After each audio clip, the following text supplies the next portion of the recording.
Halo, Assalamualaikum warahmatullahi wabarakatuh. Om Swastiastu, Namo Buddhaya, Salam Kebajikan. Izinkan saya memperkenalkan diri. Nama saya Enrico Franciscus Rumorbo dengan NIM C2401231048.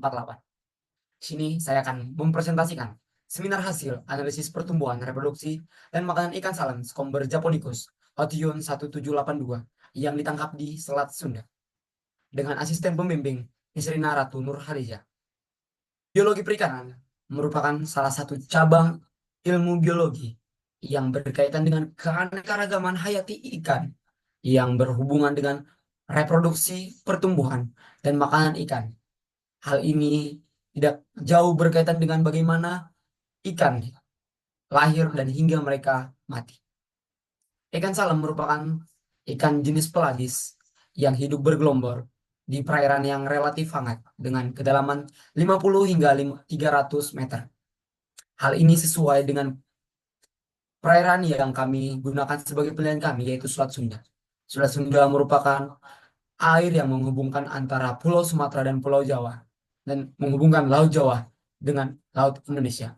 Selat Sunda merupakan perairan yang relatif hangat karena masih berada di garis khatulistiwa dengan kedalaman yang relatif tidak terlalu dalam. Adapun tujuan dari kami melakukan penelitian ini adalah memahami pola pertumbuhan, reproduksi, dan variasi jenis makanan ikan salam Scomber japonicus di perairan Selat Sunda. Menganalisis laju pertumbuhan ikan salam dan faktor-faktor lingkungan yang memperannya, seperti ketersediaan makanan. Mengidentifikasi pola pertumbuhan, ukuran matang gonat pertama, dan rasio kelamin untuk memahami reproduksi ikan salam. Mengidentifikasi jenis serta komposisi makanan yang dikonsumsi.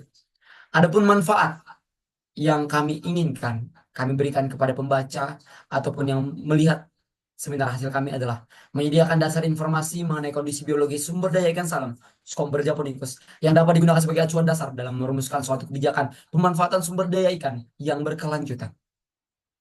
Adapun metode yang kami gunakan, waktu dan tempat yang dilakukan setiap hari Sabtu di Laboratorium Biologi Perikanan dan ruang kelas Manajemen Sumber Daya Perikanan, Departemen Manajemen Sumber Daya Perairan, Fakultas Perikanan dan Ilmu Kelautan, Institut Pertanian Bogor. Alat dan bahan yang kami gunakan, ada penggaris, handphone, spidol, styrofoam, lem, jas lab, formalin, timbangan digital, tisu, alat bedah, baki, sarung tangan latex, masker, mikroskop, hand sanitizer, dan sebagainya.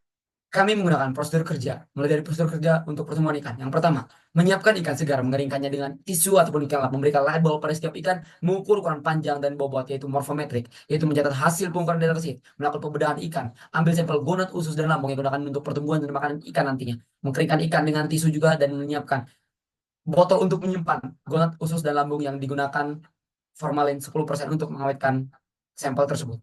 Adapun prosedur kerja untuk reproduksikan, yang pertama menyiapkan dan menimbang gonad yang sudah kita ambil dari pembedahan ikan sebelumnya, membagi gonad menjadi tiga, yaitu anterior, middle, dan posterior, melakukan pemburaian pada setiap bagian dan memberikan eh, air untuk memburai ikan tersebut, mengamati diameter telur tersebut di bawah mikroskop dan melakukan pengulangan hingga 75 telur dari setiap bagian anterior, middle, dan posterior, dan mencatat setiap hasil yang sudah dilihat di bawah mikroskop. Adapun prosedur kerja mengenai makanan ikan, yang pertama mengambil sampel usus dan lambung ikan yang sudah diawetkan menggunakan formalin, dan dari pembedahan yang kita lakukan pada prosedur kerja pertumbuhan, membersihkan sampel usus dan lambung dari formalin menggunakan tisu, kerik usus dan lambung untuk memisahkan makanan ikan dan daging, memberikan enceran air dengan 10 cc, ambil satu tetes pipet dari larutan aqueous dan lambung usus, diamati di bawah mikroskop dan melakukan pengamatan minimal 3 kali pengulangan menggunakan metode sensus, melakukan identifikasi jenis organisme yang terlihat dan catat jumlah organisme, dan dari setiap lawan pandang menggunakan buku identifikasi untuk melihat spesies apa yang ada di usus dan lambung tersebut.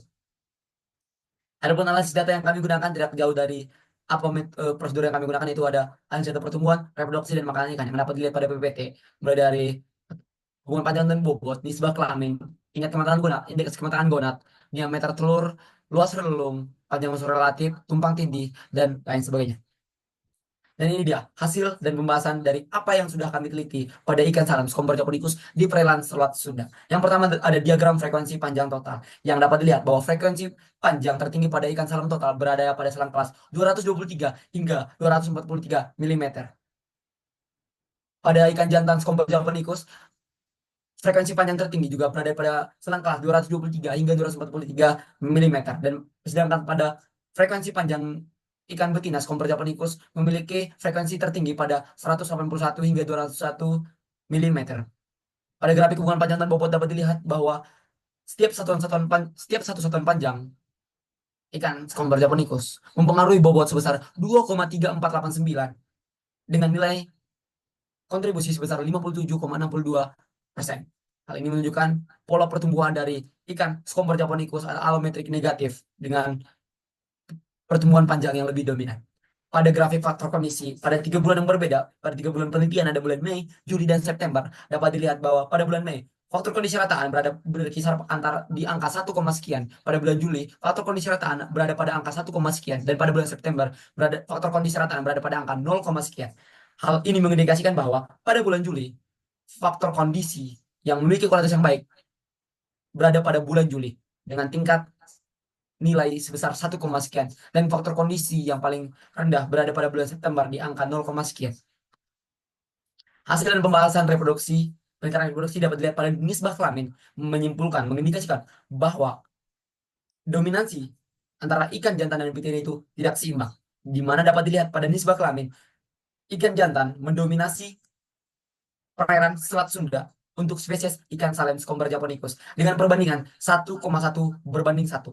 Hal ini menunjukkan di perairan Selat Sunda bahwa perbandingannya tidak baik untuk meneruskan keturunan dari ikan spesies Scomber japonicus berdasarkan data nisbah kelamin.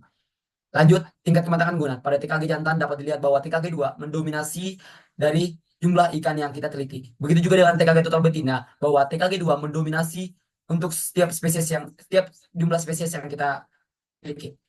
Berdasarkan TKG jantan dan betina, pada indeks kematangan gunat juga kita tahu bahwa semakin tinggi tingkat kematangan gunat, semakin tinggi juga indeks kematangan gunat.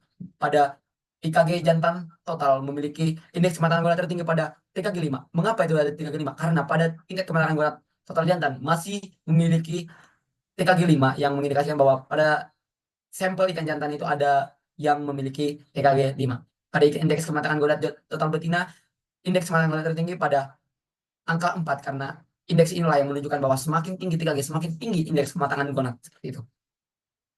Lanjut pada diameter telur. Berdasarkan grafik diameter telur, dapat dilihat dua puncak pada grafik tersebut. Pada selang kelas 2806 hingga 3106 dan pada selang kelas 37,09 hingga 40,09. Hal ini menjelaskan bahwa ikan salam Scomber japonicus di perairan Selat Sunda memiliki pola pemijaan parsial spawner dengan dua puncak yang dimiliki. Masuk pada frekuensi hubungan bobot dan frekuensitas, dapat dilihat bahwa penambahan satu satuan bobot dapat mempengaruhi fekunditas sebesar 0,7808 dengan nilai kontribusi sebesar 23,59 yang merupakan nilai dari determinasinya. Pada hubungan panjang dari fekunditas dapat dilihat pada pertumbuhan satu satuan panjang mempengaruhi fekunditas sebesar 1,7081 dengan nilai kontribusi 21,32%. Hal ini berdasarkan nilai determinasi sebesar 21,32%. Pada hasil analisis makanan dapat dilihat pada Inden Pro IP total gabungan dilihat bahwa jenis makanan utama pada ikan salam Scomber japonicus adalah ikan, dan makanan pelengkap adalah potongan ikan, dan makanan tambahan adalah makanan lainnya dan juga beberapa jenis yang tidak teridentifikasi. Pada hubungan volume dan panjang total ikan salam Scomber japonicus dapat dilihat pada bahwa sebesar 0,025138 panjang tubuh mempengaruhi volume dengan nilai kontribusi sebesar 10%. Pada tabel luas relung dapat dilihat bahwa nilai BA jantan dan betina itu mendekati 0 dengan nilai jantan sebesar 0,2868 dan pada nilai betina 0,2345. Hal ini melihat bahwa ikan betina lebih selektif dalam mencari makanan dibandingkan ikan jantan. Pada panjang usus relatif dapat dilihat bahwa panjang usus relatif rata-rata pada ikan salam berada di angka 0,655558652 yang memiliki keterangan bahwa nilai tersebut kurang dari 1. Yang kita dapat menyimpulkan bahwa nilai PWPR ini menyimpulkan bahwa ikan salam Scomber japonicus merupakan ikan carnivore.